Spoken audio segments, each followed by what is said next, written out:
Hello and welcome to class. It's week 2 of DBA710 Management and Leadership Approaches.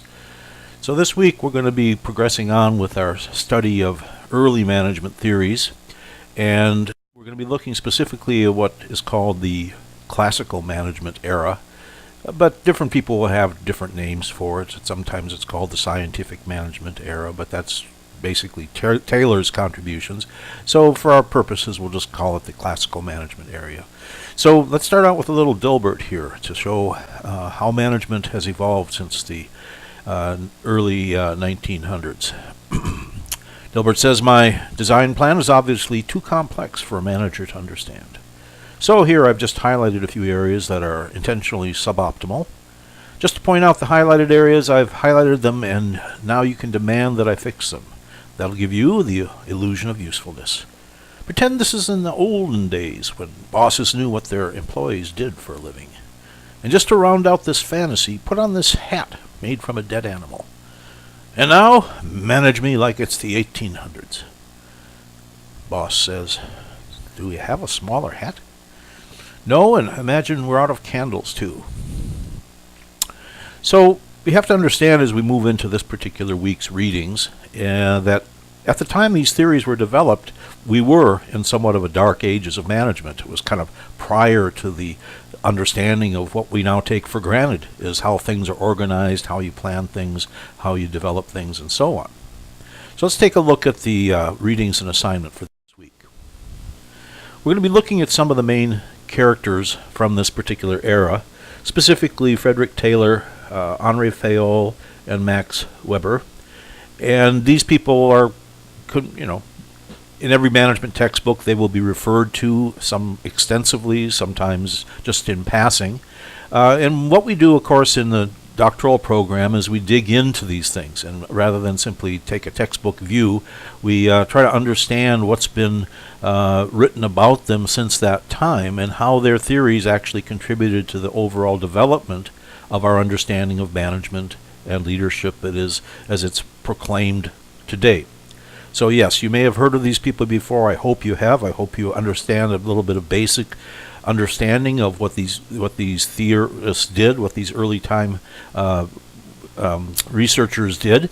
But also, I hope that you're interested in finding out how their theories have stood the test of time and have actually been incorporated into what we now consider common sense. Of course you would organize people. Of course you would have special skills. Of course you would try to assign the best people to the right jobs. That just is common sense. However, at the time these theories were being developed, it was not common sense. And so we've kind of come a long ways. So in addition to the readings, we're going to be discussing these, and the assignment for the discussion post is to get your initial post in by Tuesday midnight. Okay, and I want to make sure everybody understands that's the new requirement. Not that you have to have read every single thing. I expect you to pick a few things that you do have time to read, get a feeling for what the week's discussion is going to be about, and get your first post in so we've got time to look at what you have to say and to respond to it. The common thing that was happening before this new policy was people would wait until midnight on Wednesday. They'd put in their posts, and then they wouldn't do anything until midnight on Sunday, and then they'd put in a few more posts, and then they'd consider that they were adequately involved in the discussion. And of course that is not a discussion at all. That's simply meeting the minimum requirements. So what we want you to do now is to post on 4 different days. The first one goes in by Tuesday evening, okay, and then over the next 4 or 5 days of the week you want to post on 3 different days. Okay, so the discussion topic is going to be, as you might expect, discussing the classical management theories, and also in the context of the first week's readings where we had kind of an overview of the entire field and history of management. Where do these theories fit in? And yeah, they fit in because they're kind of in the beginning, but how do the ideas presented fit into the evolution of management? Okay, then the second issue is paper. So the week 2 paper is going to address a similar thing. We're going to be looking at the readings from the first couple of weeks, and I'd like you to bring up an additional 5 peer-reviewed journal articles related to the topic that you can include in your paper, okay, as part of your literature review. And what we'll be doing is not simply sort of saying this article said this, and this article said this, and this article said this, which is reviewing and describing, but not really synthesizing or taking a position or coming up with your own ideas. So I've included a couple of videos in the Start Here section of the class, one having to do with scholarly writing, and the other having to do with peer-reviewed journal articles. Okay, so you go to Start Here, and you will see those links, which will bring you to a video. So let me just spend a little time talking about academic writing, which, of course, some of you have already been experiencing and working in for a while. But many times I find, depending on at what stage you're at, everybody needs a little bit of help in moving ahead and improving their academic writing. So, of course, the reason we have these readings and the reason I want you to go to the library and find more articles is your position and your development of your argument is going to be built upon the literature. You may have an opinion, you may have lots of experience, but unless you understand what the literature says, what the authorities in the field say, you really don't have anything to say. So it really comes from the literature that you're able to develop your paper, build your position, develop your argument. So you need to analyze, synthesize what the authors are saying, and I want you to use the required readings, okay, because then everybody has read those. And then you build your position out of the ideas of others. Your originality won't be based upon your personal experience, your life story, and so on. The originality will be based upon how you combine the ideas of others. That's called synthesis. And of course, when you're using other people's ideas, even if it's not a direct quote, if it comes from somebody else, you need to put in a in-text reference. And generally, we say don't use direct quotes unless there's no better way to say it. You'll see when you read the journal articles that there are very few direct quotes where they pull exactly what the other article said. Generally, it'll be condensed, it'll be paraphrased, and then synthesized with other ideas. So let's take an example. Let's look at the article from this week's readings, the Rediscovering Fayol, Parallels to Behaviorist Management and Transformational Leadership. And so in the abstract, the author states what their thesis statement is. And they say, this paper provides a comparative analysis of Henri Fayol's classical management theory with McGregor's behaviorist management theory and Kouzes and Posner's transformational leadership research. So right here in the very beginning, the author has said what this paper is going to do.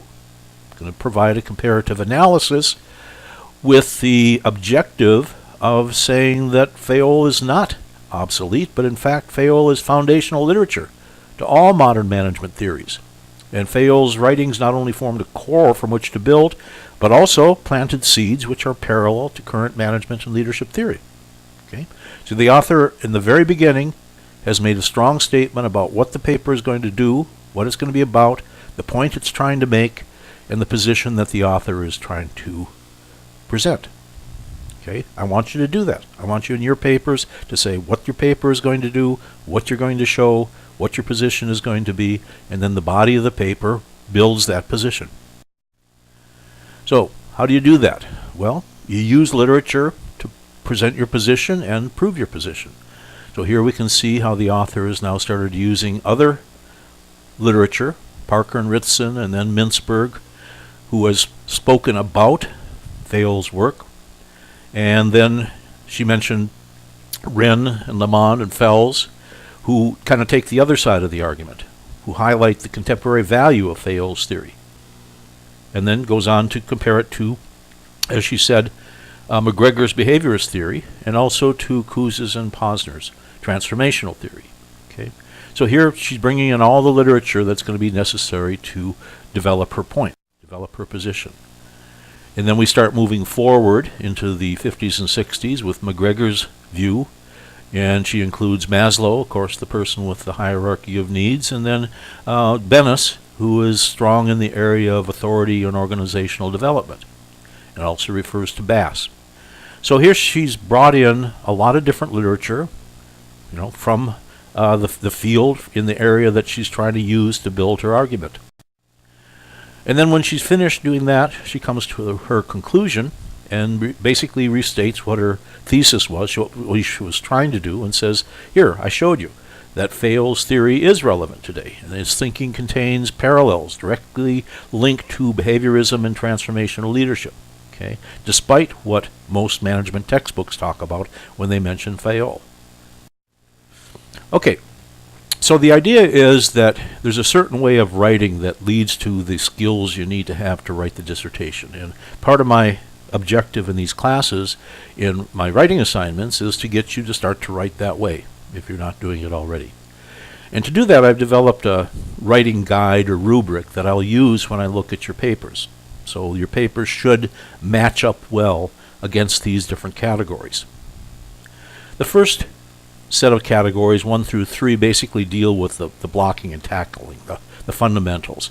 So the first thing I look at when I get a paper is the quantitative requirements, and did it meet the page length requirements? Did it have an adequate number of references? Did it stay on topic? Was it turned in on time? So you'll get a yes, a no, or maybe a somewhat. Okay, and I'll usually indicate where, if it failed these requirements, where it failed. Number 2 requirements are, is it in proper form and structure? Every paper should have an introduction, clearly defined. It should have a conclusion that's clearly defined, and it should have a body of the paper which is subdivided into different sections with headings which announce what that section is going to address. Okay?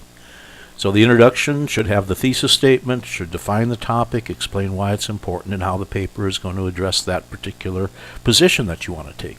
The conclusion should restate what the purpose was in the introduction and how you achieve that particular goal.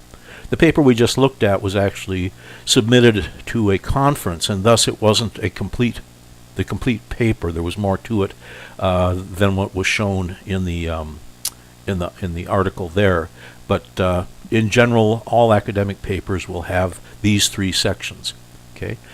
And this is important. It's important that you learn to write in this particular style. And if you don't put an introduction, or you don't tell me what the paper's about, or you don't have a good conclusion, I'll let you know that it's missing something that's just as fundamental as, you got to have a foundation. You have to have your utilities in before you build the rest of the house. Sort of like there's just certain things that have to happen.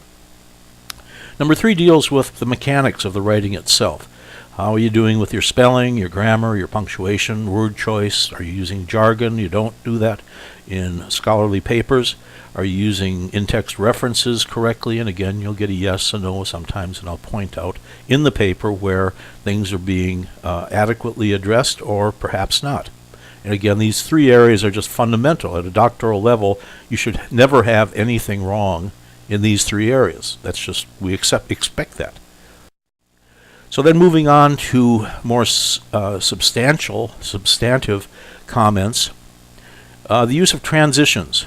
If you look at the paper as basically presenting a position in your introduction and then using the rest of the paper to argue that position to make it clear, like a lawyer would present their view of their client's case and then present the evidence, that's kind of what you're doing with your paper. So transitions are necessary to tie the argument together, and you don't stop one section of the paper without transitioning into the next section, and you don't stop one major section without kind of making a conclusion statements that say what this section of the paper, how it contributed to the overall argument you're trying to make. So transitions are important. It's one of the areas students really need to work on. The 5th category is the overall content. Again, this is just judging, when you chose the topic of how you're going to write your paper, did it make sense? Did you choose something that was doable in the number of pages that you had available? Was it clear what you were doing? Did it seem like you really understood the assignment? You picked out something that was well established and you were able to support with the literature that you had, and so then the content is kind of like, did you do a good job? The execution. Was the body of the paper set up to address the topic? Did you build your case based upon your peer-reviewed journal articles, and so on? So we're kind of here looking at the execution of the thesis statement and the argument you're presenting. Category 6 deals with how original you were. And I'll say it again and again because people tend to write when they're doing a literature review, when they're looking at a set of articles, they start just telling me what's in each of the articles, or they start describing the theories. Well, I know the theories and I know the articles, so I'm looking for something new. What are you going to add to that? How are you going to put it into a new format that's telling me something about how you think about the subject? So at this stage, you're not running out and collecting data, you're researching the literature. So the creativity that you're going to express is going to be how you define your thesis statement and how you use your references to build an argument to define your position and argue your position. Synthesizing, part C there, refers to Bloom's taxonomy. And if you haven't seen Bloom's taxonomy, I suggest you Google it and see a little bit more about it. But Bloom argues that learning occurs at many different levels, and the lowest level is simply being able to describe something. It shows you read it and you remembered it. And that's a fairly low level of learning. But as we move our way up the pyramid, up the taxonomy, you'll find that you go through analysis, you go through evaluation, you go through synthesis, and all these different stages that show you understand it at a much deeper and more profound level than you did by simply being able to repeat it. So learning the definitions of the theories is, the first stage, obviously, but synthesizing the theories among different perspectives is really what we're looking for, and is really going to be necessary to advance at the doctoral level. Finally, part 7 is whether the paper shows improvement over previous work. I realize everybody's writing skills are different, and you're starting from a different position, but consequently, I'm reviewing things compared to what you've done before, and if I don't see strong improvement from paper to paper, I'll think either you're not understanding what the point of the exercises is, or you've decided that it's not important for you to make improvements. So this is going to be one of the important categories that you need to look at. So when I grade your papers, you'll get a rubric sent back to you with your paper that indicates these various categories and how well you did in those categories with specific comments about your paper. So the keys to success. Use the literature. Don't be afraid to go back into the library and pull out some more articles. You'll only learn from those. You don't have to even read the whole article. Read the abstract, read the introduction, see the conclusion, see if you really need more information from in that article. Synthesize what others have said. Build your definition and conclusion based upon what other people have said, and then the more authorities you can add, the longer your reference list, the stronger your case is going to be, just like the lawyer who can add more evidence, forensics evidence, and eyewitnesses, and phone records, and all kinds of things. The more you can add to build your case, the stronger your case is going to be. So, until next time, I hope you do learn the joy of writing, as Calvin and Hobbes here did. Calvin says, I used to hate writing assignments, but I learned to enjoy them. I realized that the purpose of writing is to inflate weak ideas, obscure poor reasoning, and inhibit clarity. Then, with a little practice, writing can be an intimidating and impenetrable fog. You want to see my book report? And Hobbes reads, The Dynamics of Interbeing and Monological Imperatives in Dick and Jane, a study of psychic transrelational gender modes. Academia, here I come.